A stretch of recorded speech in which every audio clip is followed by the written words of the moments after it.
Good morning. Today is a pretty big day in my life. So I'm starting it off with Cocoa Pops. We've got Chester here. I'm also taking my medication with my water and my cup of tea. That's why Chester's here. So today I'm going skiing. I'm going accessible skiing. Indoor in Milton Keynes snow zone. I'm doing sit skiing. So I'll attach a picture of what it looks like. But I've never done any accessible sports before in my life. Before disability, I was so sporty. Like, I was in the top squad at gymnastics. I was going to gymnastics 5 days a week. I was rock climbing, football. I was doing football trials. I was doing all of this. Like, sport was a big part of my life. And I haven't done any sport, really, since becoming disabled. And I haven't done accessible ones because I've always been a bit nervous knowing what the sport was before versus doing it in an accessible way. I was always a bit worried that it wouldn't feel the same, or I wouldn't enjoy it the same, or I'd feel like I was missing out on what I was doing before. So with skiing today, I'm excited because I've never done it before. I did like 2 skiing lessons when I was like 9 years old. I have very little memory of them. I don't have any idea of what it felt like to ski. So I feel like starting from the beginning of a sport in an accessible way means I don't know what I'm missing out on. I don't know anything from before, so I can just have this experience and be excited about this experience. So I'm very excited. Obviously, starting the day with painkillers and all the necessary stuff, because you basically sit on a ski and your arms control other skis. And obviously we know my arms aren't the strongest. No part of my body's very strong. So I do imagine it's going to be difficult, and I imagine that it's going to hurt a lot tomorrow or even later today. But I'm here for the ride. I'm here for the fun, and I'm excited. So let's see how it goes. Outfit of the day. You've got this jumper.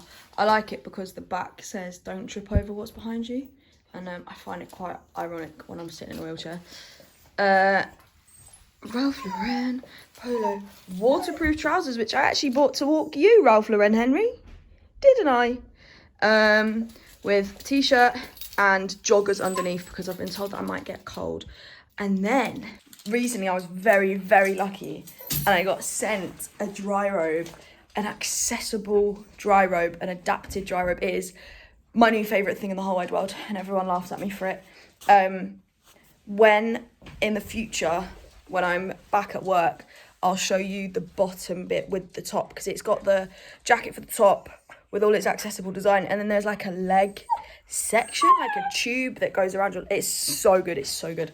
So for today, I'm wearing the top because it's warm on the inside and waterproof on the outside. One thing about me, if there's an event going on, I will be making sure my whole family comes to it. So first up, I'm going to pick up my dad, and then my mum and my stepdad are going to come, and I'll be on the slopes by the time they get there.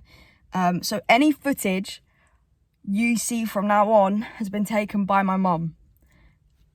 Let it be, let it be, let it be. We're just going to go with it, okay? We made it. We're here to collect the equipment. I'm excited. I think that'll be good. Yeah. Solid. My head's not going anywhere. And this is where I come in to voice over for you, because Bob got loads and loads of footage, so I can explain everything to you. So we headed out onto the slope, and I left my wheelchair and I got in the rig, but I didn't get any footage of that. So I just sort of transferred over into this chair, got strapped in, legs, chest, waist, and then I got my outriggers, which are basically crutches with skis on the end, you can see here. And this was maybe my 3rd run. So we started at the very bottom of the hill, obviously safety first, just going in straight lines. But we both knew very quickly I wanted to go halfway up the ramp, which was sort of the highest I was allowed in this lesson.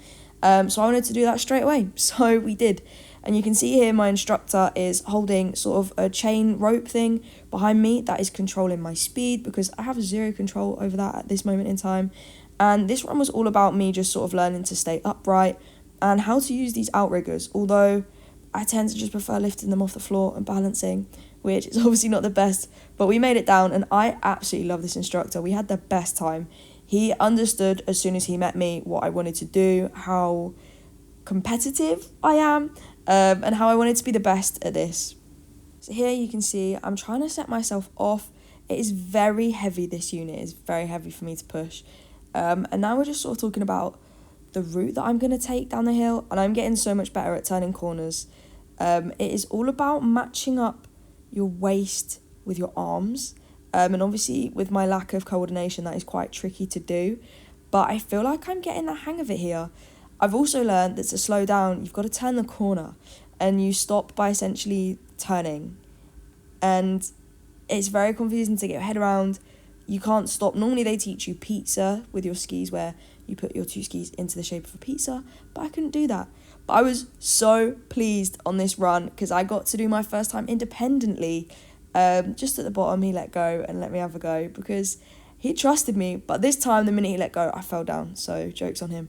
But I actually love falling down. I love falling on snow. It doesn't hurt. So here he's just explaining to me where I want my outriggers in order to be able to maintain balance and sort of get more direction. And that is towards the front of the ski, so I need to lean forward a bit more. So he explained that, and then let me set back off down the slope. And you can see here I'm really trying hard to keep them towards the front, but it does take a lot more from your back to lean that far forward. But I really, really enjoyed it. And then this is how we get up the slope. I have to push myself with my arms, as you can kind of see. I push myself along the flat, and then here it's like a conveyor belt, like Yo Sushi kind of thing, and it just takes you up. But he is behind me because when we get to the top, I can't push myself off. He has to push me off, and so far we haven't done this successfully. The lift has stopped every single time, but that's okay because we are adapting and overcoming. Now here, I ended up facing up the hill and scared him ever so slightly, but that's because I was trying to stop, and it's very easy to end up facing up the hill, which is obviously the incorrect way. So he got me resituated, sent me back down the hill for what I believe this was my last run. So he just sort of let me have it, and I was allowed to do whatever I want and go as quick as I wanted. And obviously I ended on my ass, and I loved it. I honestly cannot tell you how much I love falling over in a safe, controlled manner. Now this is how I move across flat. The outriggers, you can move the skis from being flat down in the skiing position to this position so that you can move yourself along. And then my final challenge from my instructor was to do the YMCA to test my balance. And I think it's safe to say it needs a little bit of work. But for a first lesson, I am very, very pleased with what I achieved here. Look at me go. I did it. I did accessible skiing, I did adaptive skiing. It was so fun. That's like the most fun I've had in so long. And my instructor was amazing. We just spent the whole time laughing and joking, and he could tell instantly that I wanted to go higher, go faster, turn more corners. I wanted to fall over a bit more. I only fell over twice, maybe 3 times. It was so good. And now we finish with a hot chocolate and a cookie while watching other people. And that was my first skiing lesson. Since then, I literally have not stopped thinking about skiing. I've thought about it every night, every day. I've been dreaming about it. I've been watching documentaries on Netflix. A few days after I did that, Michaela Noble, who I've also been following for ages and ages, she went adaptive skiing, and she created some content on that. So that was very fun for me to watch. I've got another skiing lesson next week on Wednesday.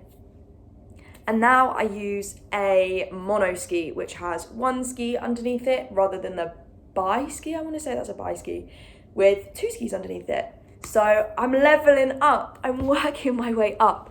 But I am so excited to be back in sport. Honestly, it's a bigger deal than what I'd anticipated. And part of me wants to say that I wish I'd done it sooner, but honestly, I don't think I was at the level of acceptance or the point of being ready until now. And I think that's why I've probably done it now. So now I take myself to skiing lessons, and it's the first time I've been out in public in my wheelchair solo, which is crazy. So yeah, I've done a dog walk in my wheelchair by myself, but I've never been into somewhere where there's other people. So it's a big deal. I'm really glad I found it. It's given me confidence. It's made me want to get stronger in my arms, in my whole body, to be fair. I know that I'm always going to be up and down with my physical strength, but this is definitely something to work towards. I want to go on a skiing holiday at some point in the future, not necessarily soon because I'm still not ready. Sit skiing is so hard to learn, and even the instructors at my new skiing place, they try themselves in the mono ski and the sit skis, and they say that it is so much harder to get the hang of. And even just the tiniest little bit of movement really changes the direction of the ski. So yeah, thank you so much for coming along with me. I had the best time. There's obviously going to be more skiing content. Let's not joke around here. There's going to be so much more skiing content. But yeah, stick around and you'll see more of it.